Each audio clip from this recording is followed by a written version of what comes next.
क्योंकि उसने मेरी आंखों के सामने एक गोली 50,000 की बेची। अनिल ने गौतम से कहा, और तुम्हें यकीन नहीं आता तो ये देखो। अनिल ने गौतम को अपने हाथ में 50-50 हजार की 2 गड्डियां दिखाते हुए कहा, देखा, ये रहे 1 लाख, वो भी उन गोलियों के जिनसे तुमने मुझे ठीक किया था। क्या कमाल की गोलियां थीं। इलाज भी हुआ और पैसे भी अच्छे खासे बन गए। आज मैं बहुत खुश हूं। इन 2 गोलियों से मेरा इतना मुनाफा हो गया। अगर मेरे पास ये 100 गोलियां हों तो मैं कितना अच्छा मुनाफा कमा सकता हूं। मुझे उस आदमी से जरूर बात करनी चाहिए। गौतम ने अनिल को रोकते हुए बोला, नहीं डैडी जी, इन फ्रॉड लोगों के जाल में मत फंसिएगा। आजकल वैसे ही बहुत सी वारदातें हो रही हैं जहां पर ऐसे लोग भोले भाले मासूम लोगों, बूढ़े लोगों और औरतों को चपत लगाकर उनसे पैसे ऐंठ लेते हैं। पहले तो वो उनके सामने बहुत अच्छे बनते हैं और कुछ दिन की मुलाकातों के बाद उनकी प्रॉपर्टी, बैंक बैलेंस सब लूट लेते हैं। मैं आपके सामने हाथ जोड़कर रिक्वेस्ट करता हूं कि प्लीज आगे से उससे ना कभी बात कीजिएगा और ना ही मिलने की कोशिश कीजिएगा। प्लीज डैडी जी, अवनी को भी जब ये बात पता चलेगी तो बहुत नाराज होगी, प्लीज। अनिल को गौतम की ये बात कुछ खास पसंद नहीं आई, क्योंकि उसे लग रहा था कि गौतम कहीं ना कहीं उसे पैसे कमाने से रोक रहा है। इसलिए वो बिना कोई जवाब दिए अपने कमरे में चला गया और गौतम भी अवनी के पास अपने रूम में चला गया। उसने देखा कि अवनी बेड पर बैठे हुए अपना सर खुद दबा रही थी।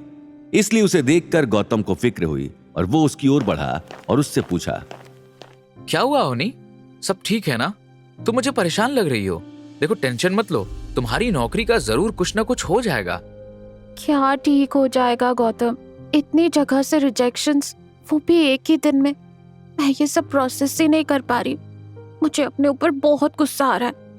गौतम ने अवनी से कहा, अभी जो मैं तुम्हें बताने वाला हूं उसके बाद तुम अपनी टेंशन तो भूल ही जाओगी और डैडी जी की टेंशन होने लगेगी। अनिल का नाम सुनकर अवनी घबरा गई। क्या हुआ डैड को? ठीक तो है ना वो? उनकी चोट कैसी है? अवनी ने हड़बड़ाते हुए गौतम से पूछा। गौतम ने कहा, शांत हो जाओ, उनकी तबीयत से रिलेटेड कोई बात नहीं है।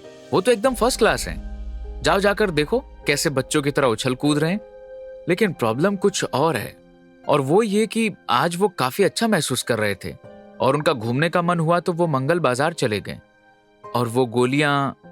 अवनी ने गौतम की बात काटते हुए कहा, गोलियां? कौन सी गोलियां?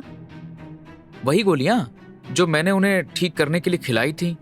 और तुम्हें पता है, वो एक गोली 50,000 में बिकवा कर आ रहे हैं और मुझे 50-50 हजार की 2 गड्डियां दिखाते हुए कह रहे थे, देखो आज मैंने 1 लाख कमा लिया। मुझे यकीन है कि ये कोई ना कोई फ्रॉड आदमी होगा। अभी तो वो मीठा बनकर डैडी जी के साथ अच्छे रिलेशंस बनाना चाह रहा है, लेकिन अगर वो दोबारा मिला तो कुछ गड़बड़ भी हो सकती है। लेकिन गौतम, इससे भी बड़ी प्रॉब्लम तो मुझे ये लग रही है कि वो गोलियां कहीं खराब तो नहीं थी। अगर किसी ने वो खा ली और उससे कुछ हो गया तो? अरे अवनी, परेशान क्यों होती हो? देखो ना, डैडी जी कैसे ठीक हो गए हैं। वो आम सी गोलियां हैं जिससे घाव जल्दी भर जाते हैं और थकान गायब हो जाती है।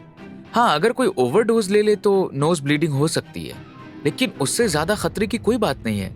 इससे ज्यादा वो कुछ नहीं। मुश्किल से मुश्किल होगा कि एक गोली 10 रुपए की होगी, लेकिन 50,000 में उसे बेचना अपने आप में मायने रखता है। अवनी अभी भी गोली के साइड इफेक्ट से घबराई हुई थी। तुम ठीक कह रहे हो गौतम, उससे किसी को कुछ होगा तो नहीं ना गौतम? अवनी परेशान मत हो। ये कुछ अमीरजादे ऐसे होते हैं जो कम दाम वाली चीजों को भी ज्यादा में खरीद के अपने आप को रईस दिखाने की कोशिश करते हैं।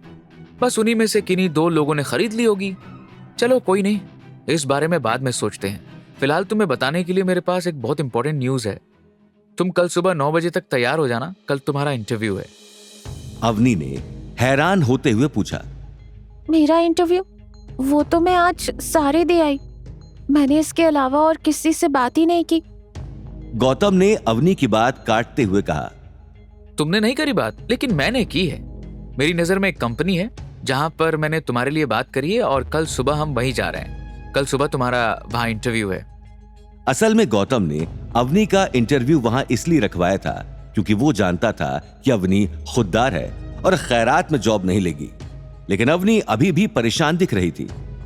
क्या हुआ अवनी, तुम इंटरव्यू की न्यूज सुनकर खुश नहीं हो? गौतम, मुझे सच बताओ, इस इंटरव्यू के लिए तुमने किसी के सामने हाथ तो नहीं फैलाया ना?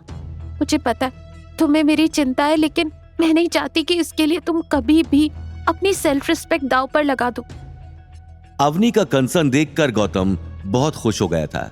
उसने अवनी को प्यार से समझाते हुए कहा, ऐसी बात नहीं है अवनी, आई प्रॉमिस। मैंने किसी के सामने इस जॉब के लिए भीख नहीं मांगी। अब तो थोड़ा स्माइल कर दो। अब डैडी जी भी ठीक हैं। कल मैं तुम्हें इंटरव्यू पे ड्रॉप करने साथ चलूंगा। गौतम की न्यूज से अवनी के चेहरे पर तो जैसे बाहर आ गई। अब अगले दिन वो दोनों 9 बजे तक तैयार होकर अपनी गाड़ी में बैठकर निकल पड़े, लेकिन घर से लगभग 15-20 मिनट की दूरी पर ही उनकी कार पंक्चर हो गई। गौतम ने अवनी से कहा, अवनी बाहर आ जाओ, टैक्सी ले लेते हैं। वक्त पर कंपनी पहुंचना बहुत जरूरी है। अवनी गौतम की बात मानकर बाहर आ गई।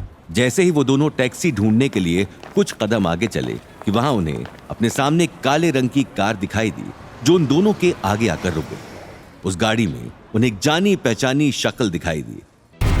आगे की कहानी जानने के लिए देखिए अगला एपिसोड सिर्फ पॉकेट एफएम के यूट्यूब चैनल पर, और रॉयल वारिस के सारे एपिसोड्स को सुनने के लिए डिस्क्रिप्शन में दी लिंक से डाउनलोड करें पॉकेट एफएम ऐप।